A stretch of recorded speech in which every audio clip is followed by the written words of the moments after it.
In the far future, when humanity had spread across hundreds of star systems, there was a small planet named Orlan, known for its peaceful skies and calm oceans of silver blue. Humanity had built many strong colonies, but Orlan was different. It was quiet, gentle, and filled with wide open fields of tall glowing grass that moved like waves under the twin suns. It was here that two souls met, Arian and Lyra. Arian was a quiet engineer. He liked machines more than crowds, stars more than cities. He had come to Orlan to repair old communications towers that connected the colony to the rest of human space. He was good at his job, calm and focused, though he often felt alone. Not because he didn't like people, but because he had always felt that no one really understood the way he saw the world. To him, everything was connected. Every star, every person, every breath of wind. But he found it hard to explain. Lyra was the opposite of him. She was full of energy, always smiling, always trying to bring light into others' lives. She worked as a botanist, studying the unusual plants of Orlan, the way they glowed softly at night, the way they grew in perfect rhythm with the atmosphere. She loved to talk, to laugh, to share stories, but deep inside her heart she also carried loneliness. People liked her, but few truly saw her. Many admired her smile without noticing the quiet thoughts behind it. They met by chance, yet maybe it was never chance at all. One evening, Arian was repairing a transmitter on the northern plains. The wind was gentle, moving the glowing grass in slow waves. His small work drone hovered beside him, holding tools and shining light. He worked carefully, adjusting circuits and aligning the antenna to the stars above. Lyra arrived with her sampling kit, collecting pollen from the glowing plants. When she saw Arian, she lifted her hand and waved.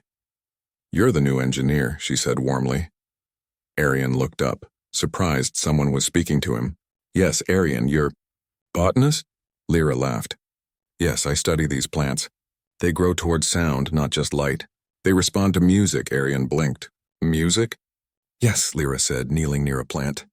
She whistled a gentle melody, and the plant's glowing leaves bent slowly toward her as if reaching for her voice. Arian stared, amazed. "That's beautiful." Lyra smiled at his expression because in that moment she saw something in him.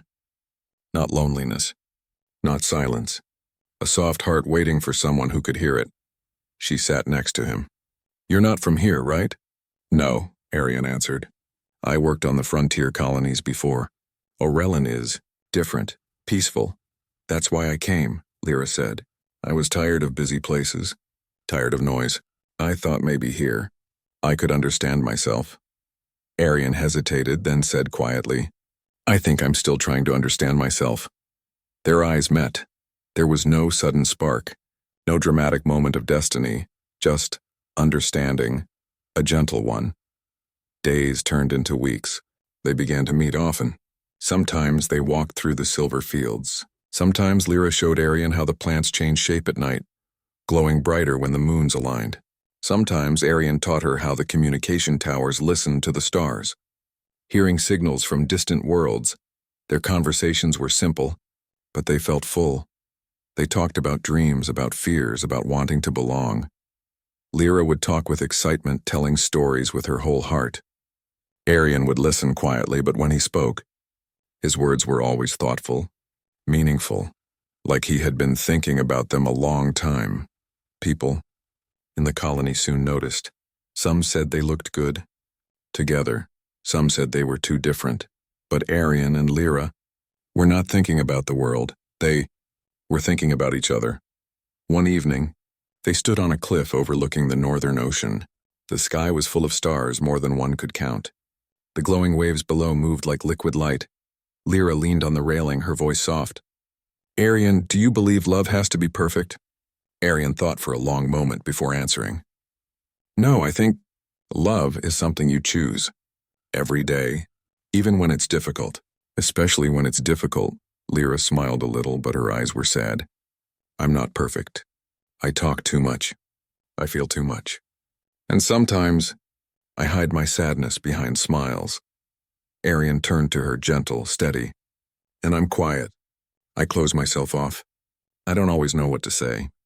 But I feel deeply, maybe too deeply." Their hands touched, not planned, just natural. "I don't need perfect," Arian said softly. "I just need real." Lyra's breath trembled. "Then we match." Their love began, not sudden, not loud. It began like two quiet stars gently drawing closer in the night sky. But love, even true love, is not without challenge. Orlin was peaceful, but the universe beyond was not. Humanity was in the middle of a rising tension with a distant alien alliance. No war had started, but rumors, fear, and distrust spread across the colonies. And Orlin was home to something rare, a naturally forming crystal field beneath its soil that amplified communication signals through hyperspace, a resource many would want. One morning, instructions came from the human government. All colonies with strategic materials must increase security. Engineers were needed not just to repair, but to prepare defenses. Arian was reassigned to build protective shield generators along the planet's perimeter. This meant less time with Lyra. Days grew heavier. Work became harder. Pressure increased. The peaceful colony felt the quiet weight of fear. Lyra tried to stay strong. She visited Arian at the construction sites, bringing him food, water, small jokes to make him smile. But she could feel it, the distance forming like cold air between warm hands. Arian was quieter than before. His thoughts were heavy. His fear was not about war. His fear was losing her, and Lyra feared the same. One night, after working until his hands were tired and his back ached, Arian returned to the cliff where they had first spoken of love. Lyra was already there, waiting. She looked at him, not with anger, not with accusation, but with understanding. "You're changing," she said softly. "You're changing too," he replied. They both knew why. Stress, duty, fear of what might come. Love was still there, but it felt fragile, not broken. Just struggling, like a flame in wind. Lyra took Arian's hand. Her voice shook, but it was strong inside. "We will not be perfect, Arian. Some days will be hard. Some days we will argue. Some days we will misunderstand each other." Arian looked down, guilt in his eyes. "I know. I already feel it happening." Lyra touched his face gently. "But love doesn't mean everything is easy. It means we choose to try, again and again." The wind was cold, but between their hands it was warm. Arian lifted her hand and held it close. "Then I will try. Every day. And I will try too," Lyra whispered. Their love was not perfect, but it was true, and that made it strong. Yet, they did not know that soon, their love would face the greatest test of all. For a signal was traveling through space, fast, urgent, and dangerous, a signal that would change Orlin forever. And their love would be asked to endure not just distance or fear, but fate itself. The peaceful days on Orlin slowly began to fade. What once felt like a quiet and gentle world started to feel tight with fear. News spread across the colony. An unknown fleet had been detected at the edge of the system, moving slowly but steadily toward Orlin. People whispered about war. Some believed it was just a scouting vessel. Others feared it was the beginning of something far worse. Arian was the first to see the incoming signal clearly. He had been working late at the communications center, checking the relay towers and shield generators when the long-range scanner picked it up. A faint pattern of energy, unmistakably artificial, moving in formation. Not human. He stared at the display, his chest growing tight. The signal was encrypted, unfamiliar. The fleet was not broadcasting peace. They were silent. Silent was always dangerous. He immediately reported it to Orlin's council. They responded with calm voices on the surface, but their eyes were full of worry. Orders were issued. People were told to stay calm. But calmness was something that could never truly be ordered. News spread fast and sharp. And when Lyra heard, she went straight to find Arian. She found him near the shield generator site, where bright blue energy arcs glowed between tall metal towers. The ground smelled of heat and dust. Arian was kneeling beside a console, tightening cables with a wrench. Sweat marked his forehead. His movements were quick, tense. "Arian," Lyra called softly. He looked up. His expression held exhaustion, and something deeper. Fear. Lyra walked to him slowly and knelt beside him. "I heard about the signal." Arian nodded. "They will be here soon. Maybe days, maybe weeks." Lyra lowered her eyes. "Do you think they will attack?" Arian stared at the shield tower, as if the metal could answer for him. "I don't know. But they are coming to this planet for a reason, and I don't think it is peaceful. Lyra slipped her hand into his. He did not pull away. He squeezed tightly. Then we will face it, Lyra whispered. Arian didn't answer at first. He was thinking not about war, but about her. Finally, he spoke. If something happens, I want to know you'll be safe, Lyra frowned. You want me to leave? No, Arian said quickly, shaking his head. I want you to stay alive, but I don't want to lose you. Lyra looked at him, really looked. His voice wasn't demanding. It wasn't trying to control her. It was afraid. Honest fear. She placed her forehead against his. I'm not leaving you. Whatever happens, we face it together. His breath shook. Their love was not loud, but it was steady. Even in fear, it stayed. Days continued. Preparations continued. The colony began to build emergency bunkers and reinforce walls. Communication towers glowed brighter through the nights as they sent out silent signals requesting aid from nearby human fleets. But the space around Orlin was quiet, too quiet. Help might not arrive in time. Arian worked as much as he could, sometimes late into the night, sometimes all night without rest. His hands grew rough, his eyes tired. His face, once calm, now carried lines of worry. Lyra stayed close when she could. She tried to keep joy alive in the colony, bringing herbs that calmed nerves, helping children plant new glowing flowers, reminding people of hope. But she, too, felt the weight of the unknown future. At night, they would sit together in silence, not because they had nothing to say, but because their feelings were too large for words. Sometimes, Lyra would rest her head on Arian's shoulder and listen to his heartbeat, steady, strong, real. And Arian would close his eyes, grounding himself in the warmth beside him. Their love was not perfect, but it was real, and that realness gave them strength. Then, one morning, it happened. The alien fleet arrived. 3 massive ships appeared in the sky above Orlin, dark silhouettes blocking one of the planet's suns. Their metal surfaces were smooth and reflective like polished obsidian. They made no sound, no message, no warning. The colony stared up in fear. The ships hovered silently. Then, they released drones. Hundreds of them. Not attacking, just scanning, studying, watching, like eyes across the sky. The colony alarm sounded. Children were brought inside homes. Colony guards took positions. The shield generators hummed, powering up. Arian was already at the command console. Lyra stood beside him, her hand gripping his arm. A voice echoed through the colony speakers. Commander Wren, the head official. Do not engage. Do not provoke. Hold positions. Shields at full strength. Wait. Everyone held their breath. For hours, nothing happened. The drones floated. The ships hovered. The shield glowed. Time felt frozen. Lyra leaned close, whispering, "Why are they not doing anything?" Arian kept his eyes on the scanner. They're searching. For something. Or someone. Maybe the crystals. Maybe a signal. I don't know. Suddenly, the main screen flashed, a message, not in words, in patterns. Color and light pulsed across the display in rhythmic waves. Arian stared at it. It's communication, he murmured, but not language. It's emotional resonance. Like music. Like the plants respond to. Lyra's eyes widened. The plants respond to sound. To feeling. Maybe this species communicates the same way. Arian's heart started beating faster, not with fear, but realization. We can answer, he whispered. Commander Wren looked sharply at him. We cannot risk sending messages. They may take it as aggression. Lyra stepped forward. No. If we don't respond, they may think we are the threat. The council hesitated. Fear held them like chains. Arian turned to Lyra. We need to show we are not enemies. Lyra nodded. Then we speak in the way they do. Not with weapons, not with words, with music.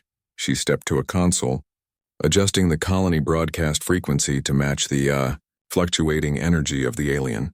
Signal Arian placed his hand on hers. Together, they sent out music, soft, gentle, honest, simple. Tones, warm, peaceful, like the wind across Orleans' glowing fields, like the quiet nights they had shared. Together. Like the feeling of love. Imperfect, but true. The signal went out. Time froze again. The alien drones paused, their lights flickered. Then, they retracted. Slowly, silently, like birds folding their wings, the massive ships shifted position. Their engines glowed softly. They turned, drifting away from Orleans, leaving the colony untouched. No attack. No harm, just departure. The danger was over. Because two hearts had understood what logic, strategy, and fear could not, connection. But peace did not erase what had happened. The colony remained shaken. People began to prepare evacuation plans anyway, in case the aliens returned. Some wanted to celebrate, some wanted to hide, some wanted to leave the planet entirely. Tension remained, and slowly, it began to form cracks, not in the colony, in Arian and Lyra. Arian felt responsible for the colony's safety. He doubled his work again, now strengthening defenses even harder. Lyra tried to convince people to trust peace, but many blamed her for sending the musical signal at all. Some said it was lucky, some said it was reckless. And Lyra, who once felt loved by everyone, now felt watched. Whispers followed her, Arian noticed, but he didn't know how to stop it, and the guilt of that sat heavily in his chest. Their moments together grew shorter. Their smiles grew weaker. Their conversations grew quieter. They loved each other, but life was pushing them apart. One evening, they stood again on the cliff by the ocean, the same place where they had confessed love. But now, silence lay between them. Lyra spoke first. "Arian, do you think we are changing?" "Yes," he whispered. "Are we breaking apart?" He closed his eyes, then shook his head. "No. We are struggling, but struggling is not the same as ending." Lyra looked at him, tears soft in her eyes. "Then promise me something. Anything, no matter how hard it gets, no matter how difficult tomorrow becomes. Promise we won't stop trying." Arian took her hands gently, his voice steady. "I promise." Their love was not perfect, but it was true. And sometimes, truth is the strongest protection of all. Weeks passed after the alien fleet had silently withdrawn. Orleans slowly returned to daily life, but a quiet tension lingered in the colony. People moved cautiously, eyes always searching the sky, hearts always wary. The twin suns rose and set as they always had, painting the fields of glowing grass in soft shades of gold and blue. But nothing felt entirely safe anymore. Arian worked harder than ever. Shield generators hummed day and night. Communication towers transmitted signals to nearby colonies. Every system, every line of code, every piece of metal he touched carried responsibility, not just for himself, but for everyone he cared about, including Lyra.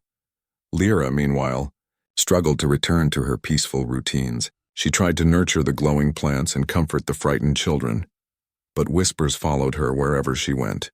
Some admired her bravery during the alien encounter. Others questioned her judgment. Even as the colony slowly trusted her again, she carried a quiet weight in her heart. Arian and Lyra found themselves meeting less often. Their hands did not brush as they once had. Their laughter did not fill the quiet rooms of the colony. Both were busy, both were tired, both were afraid. Their love, though strong, felt fragile under the pressure of responsibility and fear. One evening, a soft rain fell over Orleans, mixing with the silver glow of the grass. Arian stood under the transparent dome of the observatory, looking up at the stars. Lyra entered silently, carrying a small bundle of glowing pollen. "You're still working," she said softly, her voice barely rising over the hum of the shield generators. Arian turned and gave a faint smile. "Someone has to make sure the colony stays safe." Lyra approached, placing the pollen bundle near him. "And someone has to make sure the colony remembers joy." He looked at her, really looked at her, and saw something he had almost forgotten in the weight of worry. Her warmth, her light, her truth. For a moment, the tension of the past weeks melted away.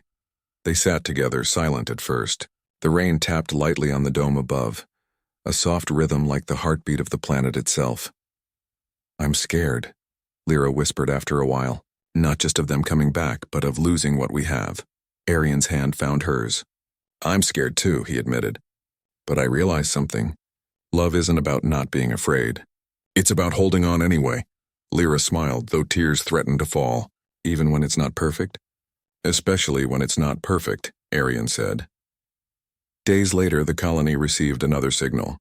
It was from the distant human fleets, a confirmation that help was on the way, but it would take time to arrive. Orlan would not face the aliens alone, but for now the responsibility still rested heavily on Arian and the colony leaders. The next challenge came unexpectedly. During routine maintenance of the shield generators, a critical system malfunctioned. Sparks flew, alarms blared, and the protective shield flickered dangerously. Arian rushed to the site, tools in hand, his mind racing through every possible solution. Lyra followed, instinctively wanting to help, though she knew this was Arian's domain. "Stand back," Arian said, his voice steady but tense. "If the power surges, it could injure you." "I won't leave you alone," Lyra said firmly, gripping his arm. He paused, looking into her eyes. He saw determination, love, and courage all at once. For the first time in weeks, he felt strength not just in himself, but in her presence beside him. Together they worked. Arian handled the machinery, adjusting circuits and stabilizing power flows, while Lyra assisted by reading readings, holding lights, and giving steady encouragement. Their movements were synchronized almost instinctively, like they had been doing this their whole lives. Hours passed, tense and exhausting. Sweat dripped from Arian's brow, and Lyra's hands were sore from holding equipment and supporting him. Finally, with one last adjustment, the shield stabilized. The hum returned to its normal rhythm, and the colony was safe once more. They collapsed side by side on the floor, breathing heavily, faces flushed with relief. Arian looked at Lyra, and in that moment, words weren't necessary. Their hands found each other, fingers intertwining. "You never give up," Lyra said quietly. "You never let me give up either," Arian replied. They laughed softly, a shared moment of joy that felt like a small victory in a world that often demanded courage. After the crisis, the colony took a day to rest. People celebrated the shield's survival quietly, knowing the larger threat was still out there. Arian and Lyra walked through the glowing fields, the twin suns low on the horizon. "This planet, it feels alive, doesn't it?" Lyra said, touching the silver-blue grass. "Like it understands us," Arian nodded. "It does, and I think maybe it understands us more than we understand ourselves sometimes." Lyra smiled, looking at him. "Even when we are afraid? Even when we are imperfect?" "Especially then," Arian said, taking her hands in his. "We are not perfect. We argue, we worry, we falter. But that doesn't make our love any less real." They walked in silence for a while, simply enjoying the quiet peace between them. For the first time in weeks, it felt like nothing in the universe could touch them. That night, under the stars, they returned to their cliff, the place where their love had first deepened. The sky was calm, the glowing waves of the ocean below reflecting the twin moons above. Lyra leaned against Arian, her head on his shoulder. "Do you think we can always stay this way?" Arian wrapped his arm around her. "I don't know. Life will challenge us. The universe will test us. But if we choose to face it together, then nothing can break what we have." She smiled, tears in her eyes. "Even if it's messy?" "Even if it's messy," he said. They held each other silently, hearts beating in rhythm. The wind moved through the glowing grass, carrying with it the scent of hope, courage, and quiet love. In the distance, a small flicker of light indicated the first signals from the human fleets on their way to help. It was a reminder that the galaxy was vast and unpredictable, that danger would always exist, that life was never simple. But Arian and Lyra had learned something the universe could never take away. That love, even imperfect, even tested by fear, even strained by life's challenges, could endure. That love was not about perfection, it was about truth, and truth, when embraced, could withstand even the cold silence of space. They remained on the cliff for hours, watching the twin moons reflect in the ocean, holding each other close. They whispered dreams for the future, small promises of courage and care. For Arian, it was the certainty of having someone who understood him without needing explanation. For Lyra, it was the comfort of knowing someone could share both joy and fear equally. Together, they created a world of their own, inside themselves, inside each other, and amidst the silver fields of Orlan. Weeks turned into months. The human fleets arrived, bringing new hope, new defenses, and a sense of stability to the colony. Orlan was no longer just a quiet, peaceful world. It became a symbol of what humanity could endure and achieve when courage and love combined. Arian and Lyra continued to live their lives side by side, They argued sometimes, just as all humans do. They worried. They stumbled. They faced challenges that threatened to overwhelm them. But every day they chose each other. Every day they chose to love, to trust, and to endure. Imperfect, yet unwavering. And in that choice lay their greatest strength. The universe outside might be vast, unpredictable, and sometimes frightening. But within their hearts, Arian and Lyra carried a certainty that could never be shaken. That love, even when flawed, could be eternal if it was real, honest and true. And so, beneath the twin suns, across the glowing fields of Orlan, they walked together, hands intertwined, hearts connected, souls aligned, ready to face whatever the galaxy would bring. Their love wasn't perfect, but it was true, and that made it eternal.